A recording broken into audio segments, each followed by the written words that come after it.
¿Y si te dijera que algunos de los crímenes más perturbadores de la historia no nacieron del odio, sino de la fe? No de una fe cualquiera, sino de una fe distorsionada, interpretada como una misión divina. Historias donde la línea entre creer en Dios y cometer un crimen desaparece por completo. Hoy, vamos a entrar en uno de esos casos que todavía incomoda a la iglesia, a la policía y a quienes creen que el mal siempre se reconoce fácilmente. Todo comenzó con un hombre aparentemente común. No era un fugitivo, no vivía al margen de la sociedad, ni tenía antecedentes violentos. Iba a misa, conocía la Biblia y hablaba de Dios como alguien que se consideraba elegido. Nadie sospechó nada. Y ese fue el primer error. Según sus propias palabras, Dios comenzó a hablarle en momentos de silencio. No fueron gritos ni visiones espectaculares, sino pensamientos claros, constantes, insistentes.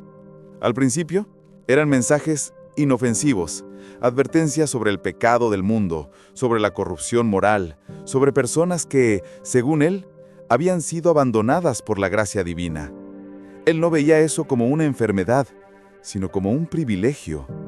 Con el tiempo, esas voces dejaron de advertir y empezaron a ordenar. Lo más inquietante es que buscó ayuda. No fue a la policía, no fue a un médico, fue a la iglesia. Confesó lo que escuchaba, explicó que sentía que Dios le estaba pidiendo algo grande, algo definitivo. La respuesta que recibió fue peligrosa. Le dijeron que rezara más, que ayunara, que fortaleciera su fe. Nadie imaginó lo que esas palabras desencadenarían. Porque cuando una mente frágil recibe validación espiritual, el límite desaparece. Los primeros crímenes fueron pequeños, casi invisibles, actos de purificación, según él. Después vinieron las personas reales, con nombres, familias y una fe que, irónicamente, era tan fuerte como la suya. Cada acción era justificada con pasajes bíblicos sacados de contexto, frases sobre el castigo divino, sobre la obediencia absoluta a la voluntad de Dios. Y lo más escalofriante, durante todo ese tiempo, nadie lo detuvo. La policía tardó años en unir las pistas y cuando finalmente entendieron quién estaba detrás de todo, descubrieron algo aún más perturbador. No actuaba por placer, ni por ira. Actuaba convencido de que estaba salvando almas. Este caso obligaría a hacer una pregunta que aún hoy no tiene una respuesta cómoda. ¿En qué momento la fe deja de ser creencia y se convierte en un arma? Cuando las autoridades finalmente llamaron a su puerta, no intentó huir, no negó nada. Al contrario, los recibió con una calma que desconcertó incluso a los agentes más experimentados. Dijo que estaba esperando ese momento. Para él, no era un arresto, era una prueba enviada por Dios. Durante los interrogatorios, repitió una y otra vez la misma idea. No era un asesino, era un instrumento. Cada detalle de sus actos estaba cuidadosamente justificado con interpretaciones bíblicas, citas que hablaban de justicia divina, de sacrificios necesarios y de castigos ejemplares. Lo inquietante no era solo lo que decía, sino cómo lo decía. Sin rabia, sin miedo, sin culpa. Los investigadores pronto se dieron cuenta de que este caso no encajaba en los patrones tradicionales del crimen. No había un motivo económico, emocional, ni pasional. Todo giraba alrededor de una convicción religiosa absoluta. Para él, desobedecer esas órdenes habría sido un pecado peor que cualquier crimen humano. Cuando el caso llegó a la opinión pública, la reacción fue inmediata. Los medios explotaron la historia. Algunos lo llamaron fanático. Otros lo consideraron un enfermo mental. Pero hubo algo aún más perturbador. Personas que comenzaron a defenderlo. Creyentes que afirmaban que Dios había usado a hombres violentos en el pasado, citando textos antiguos, historias bíblicas que hablaban de guerras santas y castigos divinos. La iglesia, presionada, intentó tomar distancia. Declaró que se trataba de una interpretación errónea de la fe, que Dios jamás ordenaría algo así. Sin embargo, muchos recordaron que el acusado había buscado ayuda antes y no la encontró. Ese silencio pesó más que cualquier declaración posterior. Los expertos en criminología y psicología comenzaron a debatir públicamente el caso. ¿Era un criminal consciente o una víctima de un sistema que confundió fe con obediencia ciega? ¿Hasta qué punto una doctrina mal interpretada puede alimentar una mente peligrosa? Y sobre todo, ¿qué responsabilidad existe cuando una institución espiritual falla en detectar una señal de alarma? Mientras tanto, salieron a la luz detalles que nadie conocía. Diarios personales, grabaciones privadas, oraciones escritas como si fueran conversaciones directas con Dios. En ellas se leía una mente completamente convencida de estar del lado correcto de la historia, incluso si el mundo entero estaba en su contra. Y aquí es donde esta historia se vuelve aún más incómoda, porque este no fue un caso aislado. Investigaciones posteriores revelaron patrones similares en otros crímenes alrededor del mundo. Personas que afirmaban actuar por mandato divino, inspiradas por lecturas religiosas extremas, sin que nadie interviniera a tiempo. El problema no era solo el hombre, era el contexto. La pregunta volvió a repetirse, cada vez con más fuerza. ¿Qué sucede cuando la fe deja de cuestionarse a sí misma? A medida que el juicio avanzaba, el caso dejó de ser solo un expediente policial y se convirtió en un espejo incómodo para la sociedad. Ya no se trataba únicamente de qué había hecho este hombre, sino de cómo fue posible que nadie encendiera la alarma a tiempo. Porque las señales estaban ahí, y eran claras. Testigos comenzaron a declarar que meses antes de los crímenes había cambiado su forma de hablar. Usaba un lenguaje cada vez más absoluto, más radical. Ya no decía creo o pienso, decía Dios quiere, Dios ordena, Dios me eligió. Para muchos eso sonaba a una fe intensa. Hoy sabemos que era algo mucho más peligroso. Uno de los testimonios más impactantes fue el de un líder religioso que recordó haberlo escuchado decir que algunas personas ya no tenían salvación. En el contexto de una conversación espiritual, eso pasó desapercibido. Pero en retrospectiva, esa frase fue una sentencia. Los peritos psicológicos concluyeron que el acusado no sufría delirios caóticos. Su mente era organizada, lógica y rígida. Justamente por eso el peligro era mayor. No actuaba por impulsos, sino por convicción. Una convicción alimentada por interpretaciones literales, por símbolos religiosos mal entendidos y por una idea muy específica. La obediencia a Dios está por encima de cualquier ley humana. En la sala del tribunal, cada vez que se mencionaban las víctimas, él bajaba la cabeza no en arrepentimiento, sino en oración. Afirmaba que había llorado por ellas, pero que el sacrificio era necesario. Esa frase recorrió el mundo. Mientras tanto, fuera del juzgado, se generó un debate global.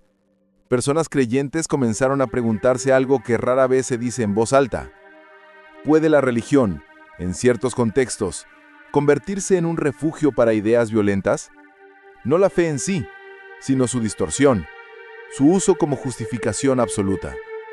Historiadores recordaron que este fenómeno no era nuevo.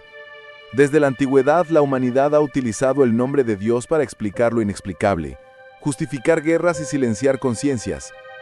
Lo inquietante es que en pleno siglo XXI, este caso demostraba que el problema no había desaparecido, solo había cambiado de forma.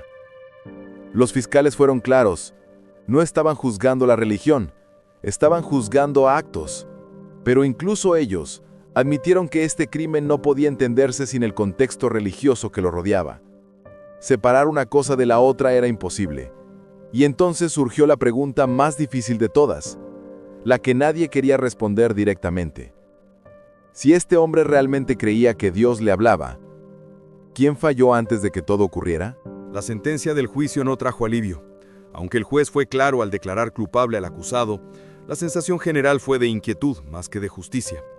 Porque el veredicto cerró el caso legal, pero abrió una herida mucho más profunda. La forma en la que la fe, cuando no se cuestiona, puede convertirse en un terreno peligroso. Dentro de la prisión, el hombre nunca dejó de orar, nunca renegó de Dios, nunca aceptó que se había equivocado. En cartas escritas a mano seguía afirmando que su misión había sido incomprendida, que la historia algún día revelaría la verdad. Para él, la condena era solo otra prueba de fidelidad. Y aquí es donde esta historia se vuelve todavía más incómoda, porque no fue olvidado del todo. Años después, investigadores descubrieron que había personas que le escribían cartas de apoyo. Algunas decían rezar por él, otras afirmaban entenderlo. No justificaban los crímenes abiertamente, pero hablaban de voluntad divina, de planes que los humanos no podemos comprender. Ese detalle encendió nuevas alarmas. Psicólogos especializados en radicalización religiosa explicaron que el peligro no termina cuando el criminal es encerrado. Las ideas permanecen, se filtran, encuentran oídos dispuestos a escuchar, especialmente en personas que atraviesan crisis, que buscan respuestas absolutas en un mundo caótico. La Iglesia, por su parte, comenzó una revisión interna. Algunos líderes reconocieron errores, admitiendo que muchas veces se confunde acompañamiento espiritual con negación del problema. Rezar no siempre es suficiente, escuchar no siempre alcanza, y callar en ciertos casos puede ser devastador. Este caso fue incluido en seminarios, estudios y debates teológicos, no como un ataque a la fe, sino como una advertencia, una señal clara de que la espiritualidad sin límites puede volverse peligrosa cuando se separa de la responsabilidad, del cuestionamiento y de la compasión real, porque creer no debería significar apagar el pensamiento crítico. Y sin embargo, la pregunta seguía flotando en el aire, sin respuesta definitiva. ¿Cuántas historias similares nunca salieron a la luz? Casos que no llegaron a juicio, personas que actuaron en silencio, señales que fueron ignoradas por miedo, por respeto ciego o por no cuestionar la fe. Tal vez el crimen más grande no fue solo lo que ocurrió, sino todo lo que pudo haberse evitado. Hoy, este caso sigue siendo citado como uno de los ejemplos más perturbadores de lo que puede suceder cuando la fe deja de ser un refugio y se transforma en una certeza absoluta. Una certeza que no acepta dudas, límites ni responsabilidad. Porque el verdadero peligro nunca fue solo el hombre, sino la idea de que una voz interior no puede ser cuestionada si se presenta como divina. Este crimen obligó a la sociedad a mirar un tema que muchos prefieren evitar. La religión, cuando se vive sin reflexión, puede convertirse en un espacio donde el bien y el mal se confunden peligrosamente. Y no se trata de atacar creencias, sino de entender que ninguna fe debería justificar el daño a otros. Lo más inquietante es que este tipo de historias siguen ocurriendo. Tal vez no llegan a los titulares, tal vez se diluyen en explicaciones cómodas como locura o caso aislado. Pero cada vez que alguien afirma actuar en nombre de Dios sin aceptar preguntas, sin escuchar límites, sin reconocer al otro como humano, se repite el mismo patrón. La verdadera lección de este caso no está en el crimen, sino en todo lo que lo rodeó, en las oportunidades perdidas, en las alarmas ignoradas, en el silencio que se confundió con respeto. Porque la fe que no permite ser cuestionada, déjale proteger y empieza a destruir. Tal vez la pregunta más importante no sea si Dios habló con él o no. La pregunta real es otra. ¿Qué hacemos nosotros cuando alguien asegura tener la verdad absoluta? Porque entre la fe y el fanatismo existe una línea muy delgada. Y cuando se cruza, las consecuencias pueden ser irreversibles.